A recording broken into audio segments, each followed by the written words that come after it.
room was dark, with the smell of rotting wood all around. Why did I agree to do this? Asked the girl as she sat on the cold floor.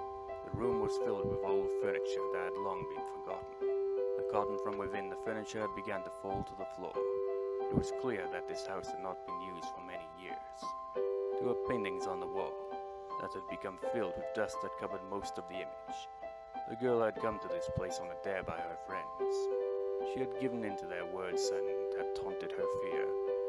Now she had to spend the night in this old, abandoned house.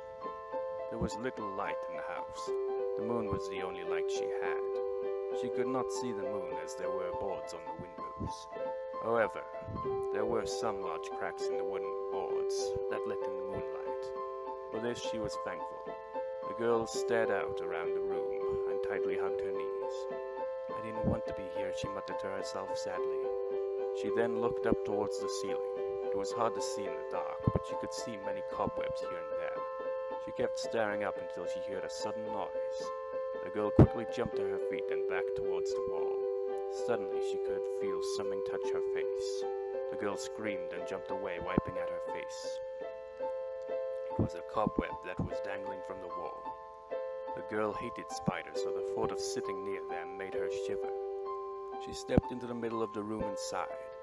"I want to go home," she cried. There was nobody to answer, however. Her friends had all gone home. But she still felt as though her friends are still out there. "They must all be laughing at me right now," she thought to herself. She shivered once more, not because she was scared, but because she was cold. There was no heating in this house after all. She wondered how many years this house had been left like this. Not only that, she wondered why everything was left here. The rumor goes that the previous owners vanished one night and all the furniture was left behind.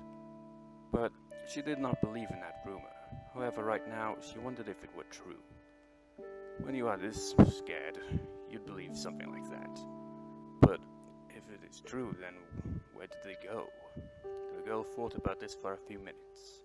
She soon gave up on that as she remembered the noise she had heard. Listening carefully, she could hear the wind through the wooden boards. But that was not the sound she had heard. Maybe it was just in my head, she asked herself. She sat back down, this time in the middle of the room. "What am I supposed to do now?" she asked. Her friends had dared her to spend a night in this house, but what is there to actually do? She thought about leaving, but she was worried if one of her friends might still be out there watching. The girl sighed and once again hugged her knees tightly. "It's too cold in here," she muttered. She once more looked around the room, then focused her attention on a door. The door led to a hallway with 3 different doors and staircases. The girl was too scared to explore the other rooms. Suddenly the sound she heard earlier could be heard once more. The girl once more jumped to her feet. She could not relax, not knowing what it was. The girl slowly approached the door while shaking. Her hands soon landed on the door handle. Slowly pulling it down, it creaked open. She didn't even need to push it to open it. The wind must have been what had pushed it. At least, that's what she hoped it was. Slowly, she walked out into the dark hallway. The hallway was so dark that it took a full minute for her eyes to adjust to her surroundings. She was too scared to even take one step forward into the hallway. But eventually, she pulled up enough courage to step into the dark hallway. Her eyes had now adjusted enough for her to see everything around her. The walls were covered with old wallpaper that had just begun to peel off.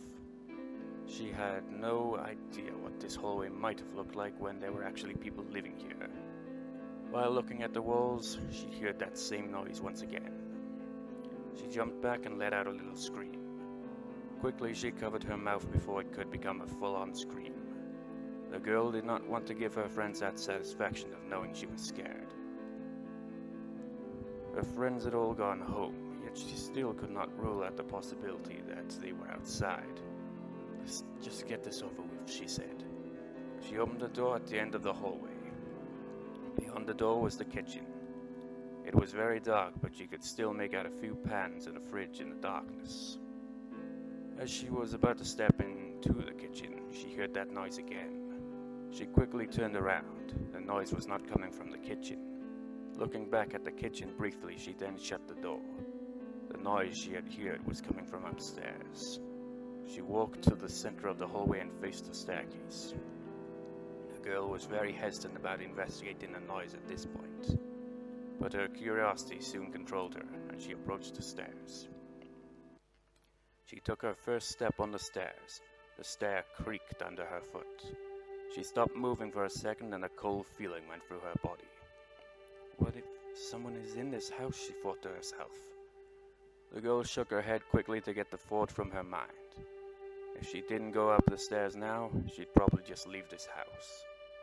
This is what she wanted, yet she started to walk up the stairs.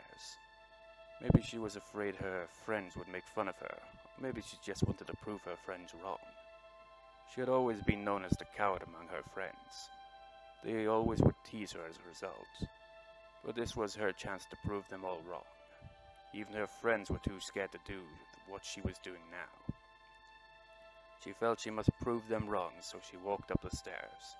The stairs creaked with each step she made. This house had been here long before she was even born. That's how old it was. She soon reached the top of the stairs. There were 4 different doors around the second floor. The girl stood there at the top of the stairs, waiting. That noise she heard should happen again soon. She felt anxious awaiting the noise. With each second that passed, she felt more anxious and scared.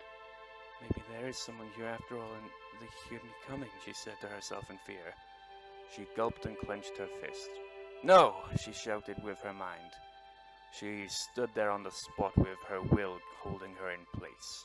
A girl who was scared easily was now more brave than any of her friends. Even so, she felt that maybe she wasn't being brave, but rather just plain foolish. What if someone is here, she thought. Her courage began to fall, but her will somehow kept her from leaving. She took a deep breath and listened carefully for the sound. She closed her eyes and focused. After 40 seconds, she could hear the sound again. Her eyes quickly opened and she looked off to the left. That was where the sound was coming from. She gulped and stared at the door that led to the place where the sound was coming from. Slowly she approached the door and slowly pushed it open. The door creaked as she pushed it open. She stared into the room. It was too dark to see anything.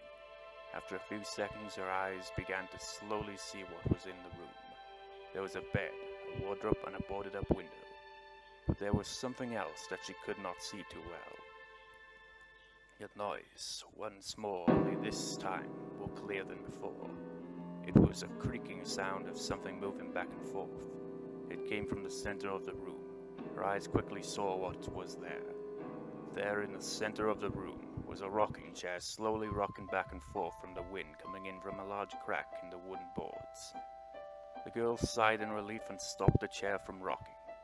She placed it out of reach of the wind and sat down on the bed. This isn't all that bad, she said to herself. She looked out through the hole in the wooden board. The girl laughed to herself. Looking down, she could still see her friend spying on the front door from outside. I guess they really thought I'd run out screaming or something, she said to herself. She smiled to herself for the first time that night. I guess I proved them wrong, she laughed. The girl lay down on the bed and looked up at the ceiling. This is just an old house, nothing more, she said to the ceiling. She closed her eyes and smiled at what she had accomplished. With her friends outside, they won't be able to deny that she spent the night here. The girl was no longer scared. This is just an old house, and nothing more. She soon fell asleep in the old dark room.